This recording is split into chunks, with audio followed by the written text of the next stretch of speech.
Good evening to my team. I hope that you're okay. We are here to evaluate Anna Johnson, a 12-year-old student currently in the pre-production stage.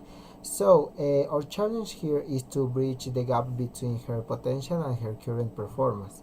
Ms. Berito, based on your analysis, what is the core issue here? Thanks, Jonathan. The core issues is that Anna is stuck. She has a silent period where she only produces isolate words like yes or no. She can conjugate the verbs or follow complex instructions.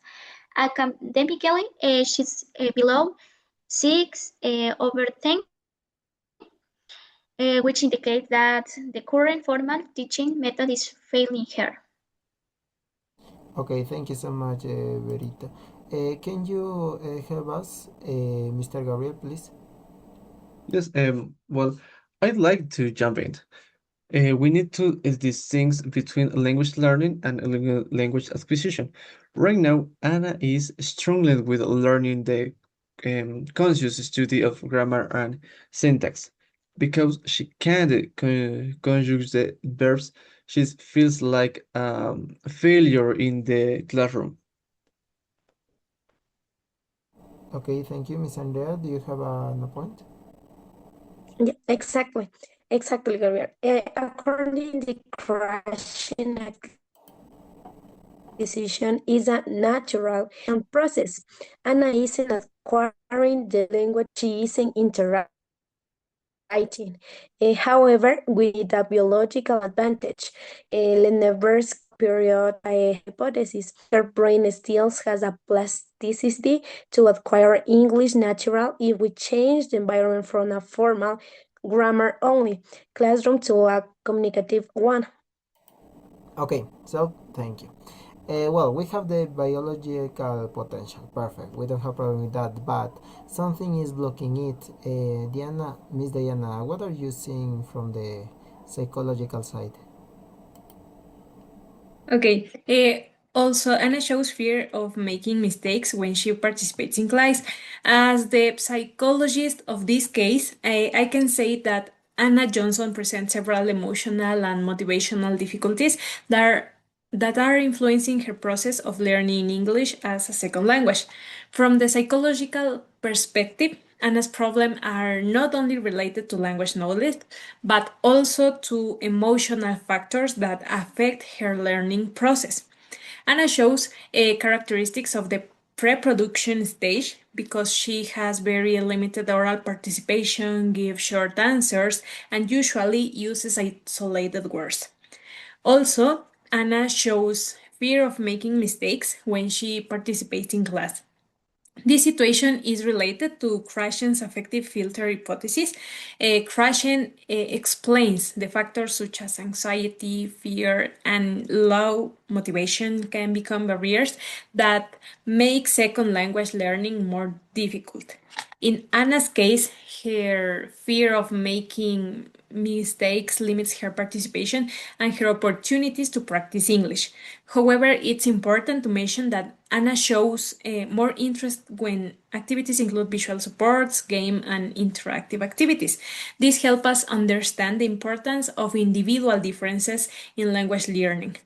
Motivation is also very important in this process. Gardner states motivation plays an important role in the student's effort and persistence when learning a second language.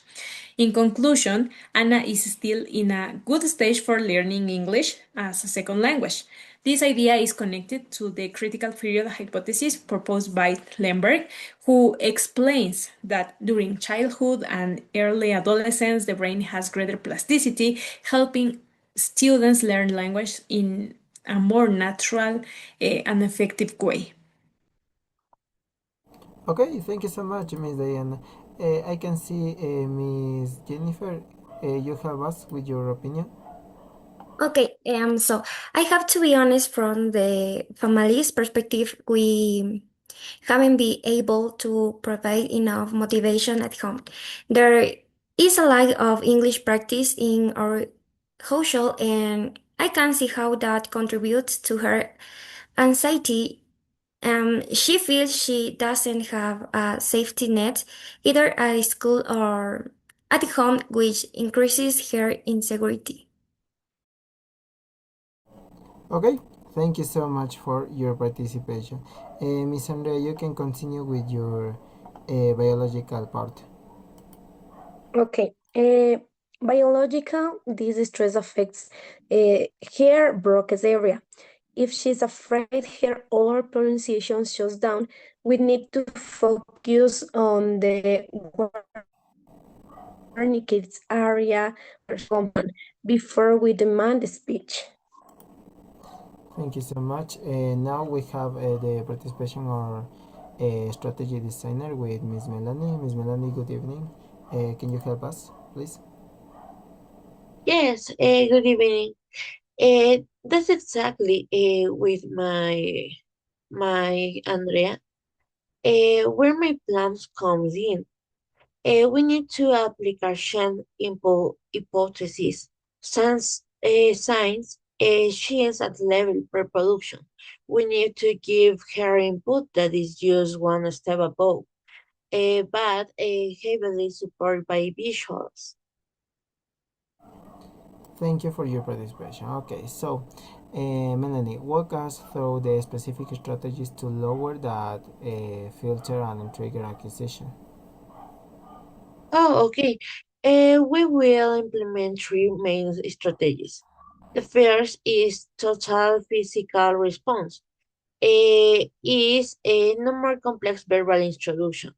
We use a movement, gestures, so her brain process the meaning without the stress of grammar. The second is picture word inductive model. In this case, science, she loves images. We use photos to induce vocabulary. It's a break between her visual, entertained, and linguistic needs. Okay, the third is the zero scoring game. We need activities where there are no grades. This lowers the affective filter and allows her to play with the language. Well, from monitor's view, these strategies move or her away from monitoring. Here's mistakes and toward acquiring flow. If she stops worrying about the rule, she might actually start speaking. Okay, good. I need the opinion about the family support, about the strategies. Miss Jennifer, what do you think? I agree with strategy 3. If we can implement this game at home without the pressure of grade, we can start providing that missing motivation. We will come into creating a positive reinforcement zone for her. Okay, thank you. Miss Berito, do you have an opinion? Yes, and this is Kay. In the school and family aligned, we move Anna from a learning failure to an acquisition success. We are targeting her cognitive, emotional, and social needs simultaneously. Okay, excellent. So, in summary, we will leverage Anna's remaining brain plasticity by lowering her affective filter through visual and dynamic strategies. So, we move from formal grammar to comprehensible input. I like that idea. So, thank you so much to everyone. This concludes our case study for Anna Johnson. I hope that you have a very nice night. Goodbye. Thank you, Jonathan. Thank you, Jonathan. Thank you, Thank Jonathan. you.